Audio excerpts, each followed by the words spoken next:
217 मार्च को हमारा कक्षा 12वीं का रसायन शास्त्र केमिस्ट्री का एमपी बोर्ड एग्जाम का पेपर है। लगातार दोस्तों मैं आपको तैयारी कराते जा रहा हूं, इसलिए आपको पहले ही 2 अंकी वाले, 3 अंकी वाले और महत्वपूर्ण प्रश्न मैं आपको कवर करा दिए हैं। ओके, इस वीडियो में दोस्तों हम क्या है 4 अंकी वाले महत्वपूर्ण प्रश्न देखने वाले हैं और ये आपका लास्ट पार्ट 2 रहने वाला है।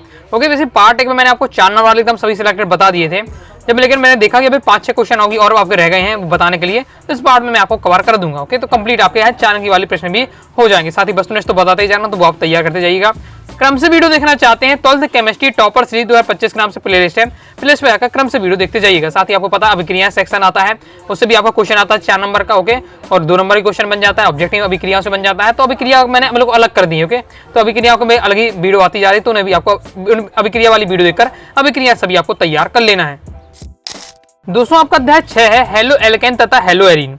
यहाँ से दोस्तों हमेशा हर साल दोस्तों आपका 4 नंबर क्वेश्चन आता है। ओके, 4 नंबर क्वेश्चन यहाँ से आपका फिक्स रहता है ना, तो आपका यहाँ से मैंने हाई चांस है तो अभिक्रियाएं पूछे, जो कि एक अभिक्रिया जैसे मैंने आपको पढ़ाई थी, मैं आपको दिखाता हूँ कौन सी। ये है आपकी बोर्ड्स अभिक्रिया, ये सैंडमेयर अभिक्रिया, ऐसे 4 अभिक्रिया दे दी जाएंगी का या 2 अभिक्रियाओं का। इस प्रकार से आपका 4 नंबर क्वेश्चन आ जाता है। जैसे एमपी बोर्ड एग्जाम 22 में इसी बार से क्वेश्चन था। ओके, अगर अभिक्रिया नहीं आती, मान लीजिए नहीं आती है, अथवा में क्वेश्चन आपका रहता है, अभिक्रिया भी दी जाए अथवा में क्वेश्चन आपका रहता है, तो जो आपका 2-3 क्वेश्चन बन सकते हैं उनकी हम बात करने वाले हैं। तो पहला आपको यहाँ टॉपिक तैयार करके रखना है SN1 तथा SN2 अभिक्रिया की क्रिया विधि लिखिए। इस प्रकार से क्वेश्चन आ सकता है। एमपी बोर्ड एग्जाम 23 में यही आया था, तो आपका बहुत हाई चांस है कि एमपी बोर्ड एग्जाम 25 में रिपीट हो सकता है आपका। ओके, इसलिए आपको अच्छे से तैयार करके रखना है। और मैंने ज्यादा लॉन्ग नहीं दिया, बिल्कुल शॉर्ट दिया। आप देख सकते हैं आपकी 2 लाइन में SN1 अभिक्रिया, 2 लाइन में आपका SN2 अभिक्रिया। ओके, इतना अगर आपको लिखते हैं, आप इतना आपको तैयार कर लेना है। ओके, और फुल मार्क्स आपको मिलेंगे। बिल्कुल शॉर्ट में आपको है पूरा परफेक्ट आंसर दिया है।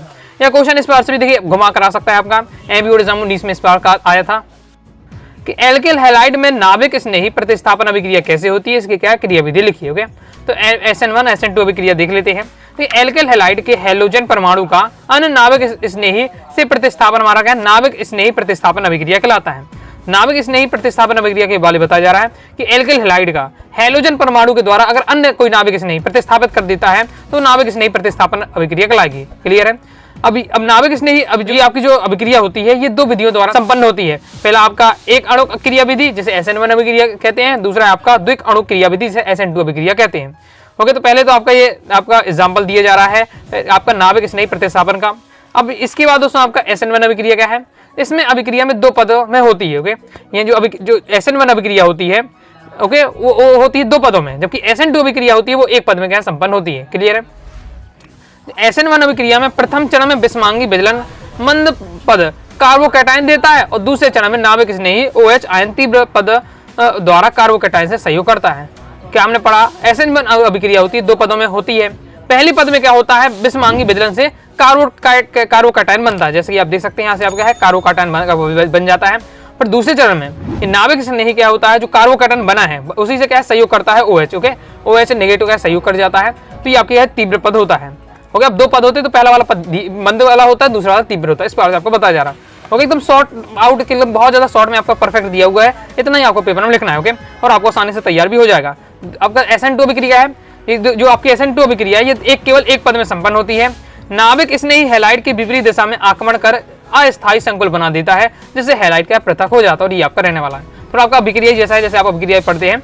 ओके, तो आपको क्या है एग्जाम्पल ही आपको तैयार करना है, तो इसी तरीके से आपको पेपर में लिखना है। बिल्कुल शॉर्ट में आपको मैंने देने का यहाँ प्रयास किया है। क्लियर है? तो ये आपका हो जाता है। अब ये कि अब आपका अगर पेपर में आता है SN1 SN2 अभिक्रिया की क्रिया विधि, तो इस प्रकार से आपको बतानी है पूरी क्रिया विधि है। ओके, दूसरा आपका हाई चांसेस टाइप का क्वेश्चन बन जाए SN1 और SN2 अभिक्रिया में आपको अंतर बताना है, तो आपका अंतर दिया हुआ। ओके, अंतर आए तो इस प्रकार से आपको लिखना है, तालिकाबद्ध बनाइएगा, और फिर अगर आता है क्रिया विधि लिखिए तो इस प्रकार से आपको लिखना है। अंतर क्या है, जो भी हमने समझा वही इसमें लगभग आपके पॉइंट रहने वाले हैं। जैसे पहले ही आपको बताया था कि SN1 अभिक्रिया होती है वो 2 पदों में संपन्न होती है, जबकि SN2 अभिक्रिया होती है 1 पद में संपन्न होती है। SN1 अभिक्रिया एक अणु की प्रथम कोटि की अभिक्रिया होती है, SN2 अभिक्रिया द्विक अणु या द्वितीय कोटि की अभिक्रिया होती है। अब इसमें जो आपका SN1 अभिक्रिया में हमने देखा कार्बोकैटायन आयन बनता है, जबकि जो SN2 अभिक्रिया में कार्बोनियम जो आयन बनता है वो नहीं बनता हमारा। ओके, आयनित होने के कारण ये तीव्र वेग से संपन्न होते हैं, जबकि NH2 अभिक्रिया है वो आपकी अपेक्षाकृत मंद गति संपन्न होते हैं। उनकी क्रियाशीलता क्रम आपको पढ़ के रखना है। ऑब्जेक्ट में क्रियाशीलता क्रम भी कई बार आ जाता है। यहाँ 5-6 पॉइंट दिए हुए हैं, कोई भी 4 अच्छे से आपको तैयार करके रखना है। दोनों क्वेश्चन आपके इंपॉर्टेंट रहने वाले हैं, कोई भी यहाँ से आ सकता है। नेक्स्ट आपको तैयार करके रखना है विलोपन अभिक्रिया कैसे कहते हैं, इससे संबंधित सेंट जेप का नियम का उल्लेख कीजिए। एमपी बोर्ड एग्जाम 19 में क्वेश्चन आया था, फिर नहीं आ पाया है। ओके, तो हर आपको पढ़ के रखना है विलोपन अभिक्रिया क्या है और सेंट जेप का नियम।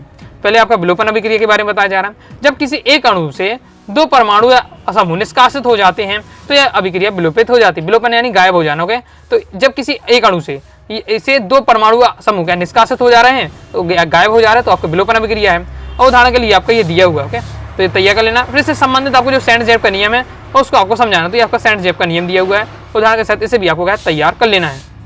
इसके बाद कुछ और आपके 2-3 टॉपिक हैं, इनको भी आपको पढ़ के रखना है। ऐसे ऑब्जेक्ट बन जाता है, 2 नंबर का क्वेश्चन बन सकता है। ओके, पढ़ के रखिए ऐसा, या फिर इस बार से क्वेश्चन है टिप्पणी लिखिए। पहले तो आपको डीडीटी के बारे में आपको जान के रखना है। एमपी बोर्ड एग्जाम 20 में क्वेश्चन था और ये भी आपका कई बार इस बार ऑब्जेक्ट में आ चुका है। पहले तो आपको डीडीटी का पूरा नाम याद करना है, डाइक्लोरो डाइफेनेट ट्राइक्लोरोएथेन। ऑब्जेक्ट में अक्सर ये पूछ लिया जाता है, तो एकदम अच्छे से आपको याद रखना है। बीएससी का भी फुल फॉर्म अभी आगे बताऊंगा, वो याद कर लीजिएगा। डीडीटी का भी याद कर लीजिएगा, ऑब्जेक्ट में पूछ लिया जाता है। तो डाइक्लोरो डाइफेनेट ट्राइक्लोरोएथेन ये फुल फॉर्म है।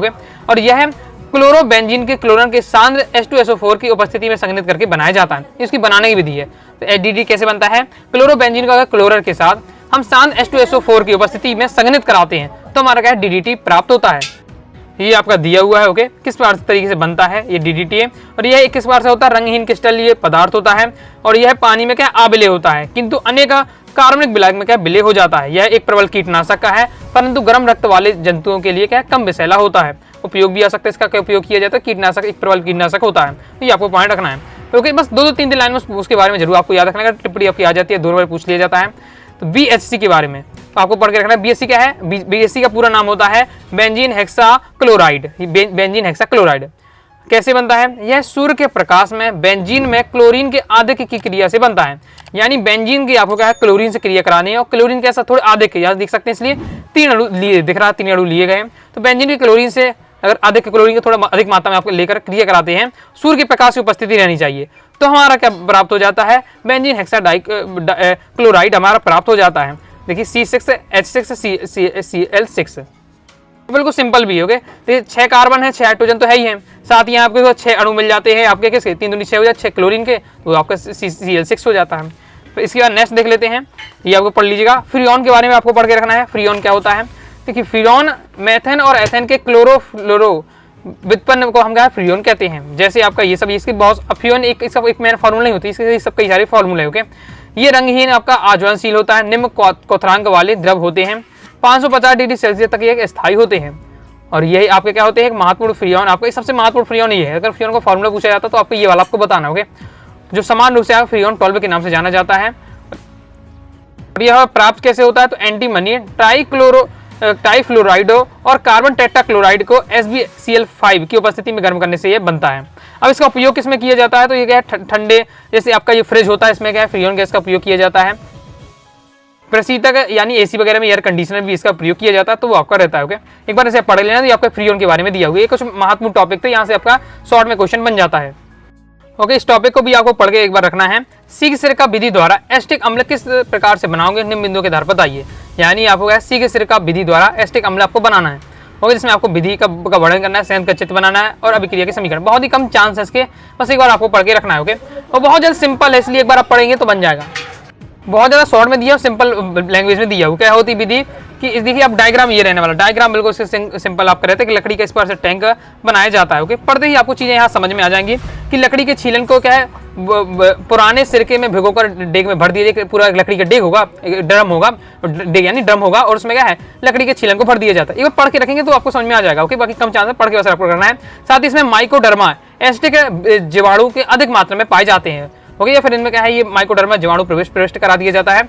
8 से 10% सांता वाले एथिल अल्कोहल के विलयन में डिग को ऊपर से नीचे तक गिराते हैं। साथ ही 8 से 10% सांता वाले एथिल अल्कोहल होता है, उस लिक्विड को हम क्या है पूरे ड्रम में क्या है डालते हैं। इसमें थोड़ी सी मात्रा के अमोनियम लवण की मिला देते हैं। अब डेग के नीचे क्या है वायु प्रवाहित करते हैं, इसके बाद 8 से 10% वाले एस्टिक अम्ल के विलयन को निकालकर शोधन करके शुद्ध एस्टिक अम्ल प्राप्त करते हैं। इस प्रकार से आपका रहना है। इस सिद्धांत किस सिद्धांत पर काम करता है 2 लाइन में समझाया जा रहा है। डायग्राम रहने वाला है और इसकी जो अंदर क्या विक्रिया होती है वो होती है। साथ ही हमें क्या सावधानी रखनी है वो आपको दी हुई है। क्वेश्चन आता है बिल्कुल परफेक्ट जिस तरीके से आपको लिखना चाहिए उस तरीके से आपको दिया हुआ है। ओके, तो आपका इस चैप्टर से आपका लॉन्ग बनता है अध्याय 8 से आपका। ओके, तो अभिक्रिया तो आपके पूछे जाएंगे, अगर आप यहाँ से आपका क्वेश्चन आता है अभिक्रिया वाला हमेशा आता है, लेकिन अगर एक आपका था इस टाइप का क्वेश्चन तो मैंने आपको बता दिया है। इस प्रकार से दोस्तों मैंने आपको सभी जो 4-5 क्वेश्चन रह गए थे 4 अंक वाले वो आपको क्या कवर करा दिए, तो उन्हें भी आपको तैयार करके रखना है। बाकी पीडीएफ मटेरियल प्राप्त करना चाहते हैं तो केमिस्ट्री कोर्स को ले सकते हैं 90 39 53 40 89 इस दिए व्हाट्सएप में मैसेज करके आप क्या है केमिस्ट्री कोर्स को ले सकते हैं। और फीस इसकी पूरी आपकी जो 199 रुपये थी, होली के त्यौहार के कारण पूरा ऑफर चल रहा है तो आधी फीस कर दी गई है, पूरा कोर्स केवल 99 रुपये में दिया जा रहा है। तो अगर आप पीडीएफ मटेरियल लेना चाहते हैं तो कोर्स को आप ज्वाइन कर सकते हैं। तो वही दोस्तों आपको वीडियो आएंगे, लाइक करके सब्सक्राइब जरूर कर दीजिएगा। साथ ही दोस्तों टेलीग्राम चैनल व्हाट्सएप चैनल को ज्वाइन कर लीजिएगा। डाउट आता है कौन से आप जरूर पूछिएगा। मिलते हैं दोस्तों नेक्स्ट वीडियो में, तब तक के लिए बाय बाय।